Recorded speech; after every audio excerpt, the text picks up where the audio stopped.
याच्यावर त्यांनी खूप जोर दिलेला होता आणि आज सुद्धा तेच मुख्यमंत्री आहेत. आमच्या युतीच्या काळामध्ये ते निर्णय घेतलेला होता. माननीय उद्धव साहेबांनी त्यांनी निर्णय घेतलेला होता आणि तेच आज मुख्यमंत्री असल्यामुळे त्यांना माहिती असायला पाहिजे की हा प्रोजेक्ट किती चांगला आहे आणि किती दर्जेदार आहे आणि किती शेतकऱ्याच्या फायद्याचा आहे.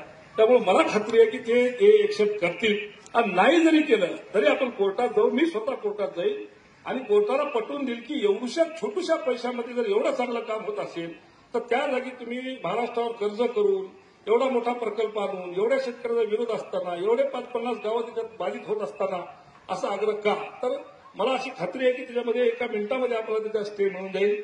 त्यामुळे मी तुम्हाला खात्रीशीर सांगतो बांधवांनो, कुठल्याही प्रकारचं तुम्ही घाबरून जाऊ नका. हे धरण होऊ देत नाही म्हणजे होऊ देत नाही हे मी तुम्हाला शब्द देतो. काही प्रॉब्लेम येणार नाही.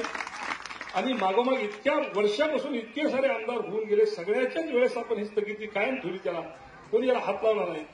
पण आता हे जे दुर्दैव आहे की याला या पद्धतीनं झालंय. आता लोक सांगतात की जनसुनावणी घेतो काय की घेतो. कोणता अधिकारी आमच्या समोर जाते. आम्ही जे सांगितलं असेल किंवा वरून जे मंजूर केलं असेल, एखादा इथल्या अधिकाऱ्याची काय ताकद आहे असं नाही होतं तसं नाही होत म्हणायला. आणि आज जर आपण पाहायला गेलं, आज कुठंच अडचण नसताना पुराची ही परिस्थिती आहे. आपल्या शेतामध्ये एवढं पाणी चाललंय. जर कुठे एक फुटभर जरी अडचण झाली आता तर हे पाणी कुठपर्यंत जाईल. आणि आता पुन्हा तुम्ही हो म्हणले काय नाही म्हणले काय, दरवाजे उघडे ठेवतो म्हणले काय, एकदा ठेवले नाही तर काय करता.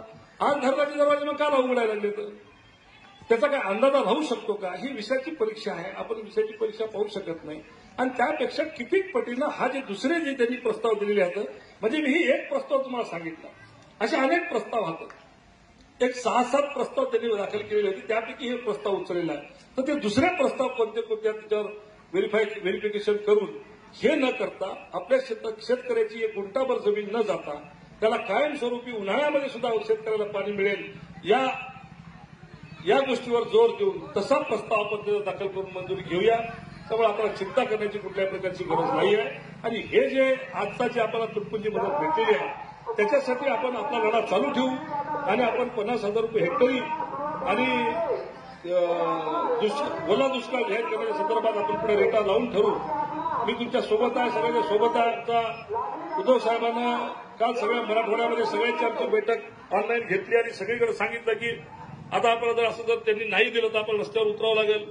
तुमच्या काल सर्व आमदार खासदारांची बैठक सुद्धा झाली आणि आम्ही ठरवलंय की आता हे तो आपण त्याला उग्र आंदोलन करावं लागेल. जर समजा नाही झालं तर त्यावेळेस पण तुमच्या सगळ्यांची मदत तिथं लागणार आहे.